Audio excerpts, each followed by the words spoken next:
benefit every day using face-to-face communications in our personal lives and our work lives. It is usually the backbone of our communication. We learn to communicate when we are infants, and it's one of the ways we first communicate with our parents, peers, and everybody around us. We could get to know someone better by meeting them face-to-face rather than chatting online using social medias like Twitter, Instagram, and Facebook, etc. We often use multiple channels when communicating with others. When some situations are channel rich is when you're using more than one communication channel at once. For instance, face-to-face conversations, you could pay attention to people's words, see their nonverbal communications, which are expressions and gestures, tone of voice, and feel their touch at times if needed. Other situations are channeling using fewer channels. For example, tweeting relies on text alone, which you would not experience a person's voice or gestures. You would just pay attention to their words because that's all you would have to go on.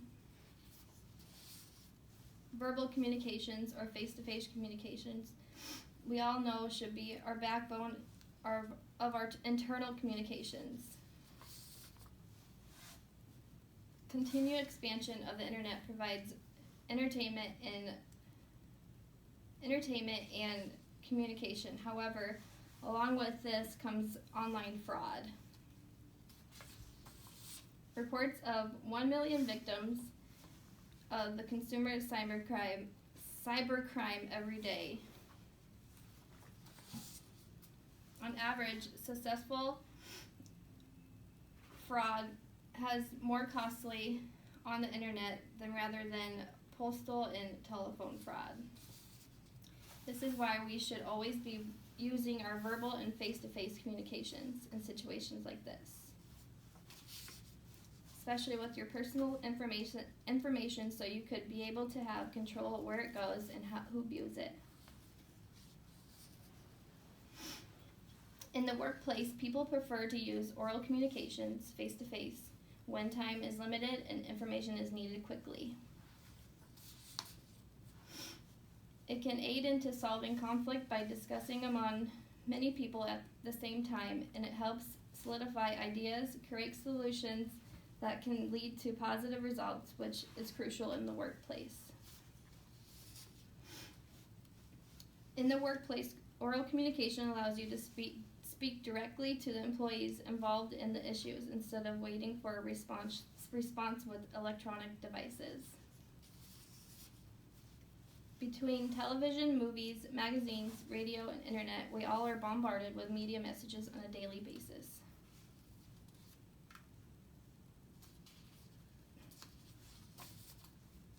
A study found that more people that are communicated with one another with cell phones are more likely they were less happy and less satisfied with their families, and more likely to say that their workplaces spilled over into their family lives. Face-to-face sessions give people the opportunity to ask questions, offer opinions, and receive feedback.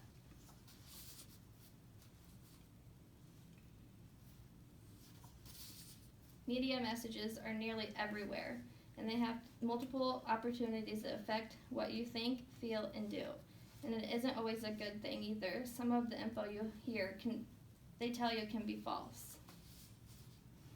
Given the amount of communication that takes place in social media, you can find yourself in the middle of an argument time to time.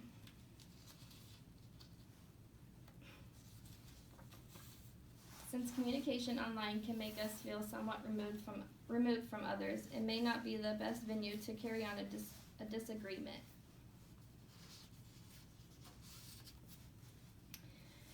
When such conflict develops online, it's often to simply not take part, but engage your disagreements so it isn't blown out of proportion.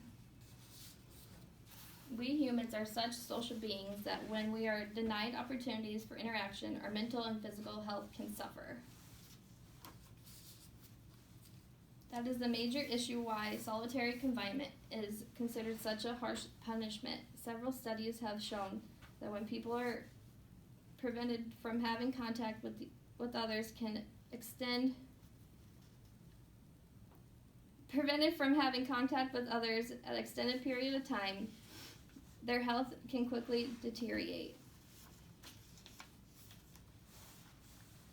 Many features of our day-to-day lives are designed to promote the development of human relationships.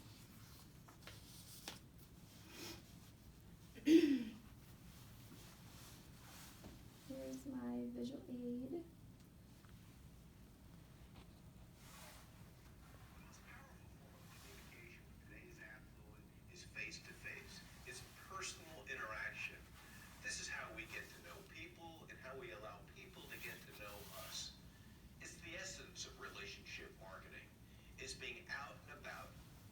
Circles with strategic intent, a game plan.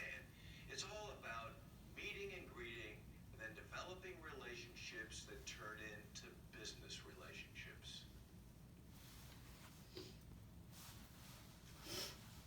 Neighborhoods, schools, and workplaces, malls, theaters, and restaurants are all social settings we regularly interact with other people.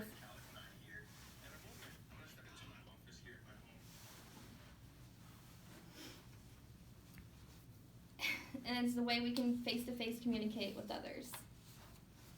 When face-to-face meetings are not feasible, webcam conversations provide the next channel-rich contact. Webcams can provide participants and see others and hear their voice in real time. Let's talk about nonverbal communication. When we perceive info that is not written or spoken. Humans have the capabilities of receiving info besides what is written or spoken. It is a silent language that we are not formally taught, which existed before language was invented. Selecting the appropriate channels for your campaign depends on the party of the campaign's goal and target audience to be effective. Here's a few types of communication that you can use rather than words. Intrapersonal communication is conversation when you're having within yourself. Interpersonal communication is between two people in the contents of an ongoing relationship, and it is the common form of communication we enact. For example, a conversation with our significant other.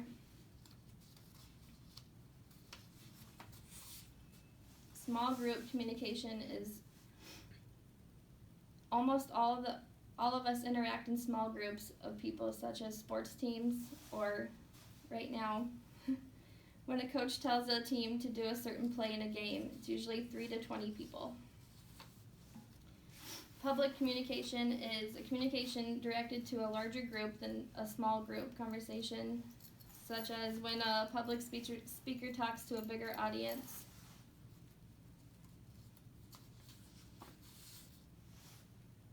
Now that you have a better understanding of the different types of communication channels, I hope you use the information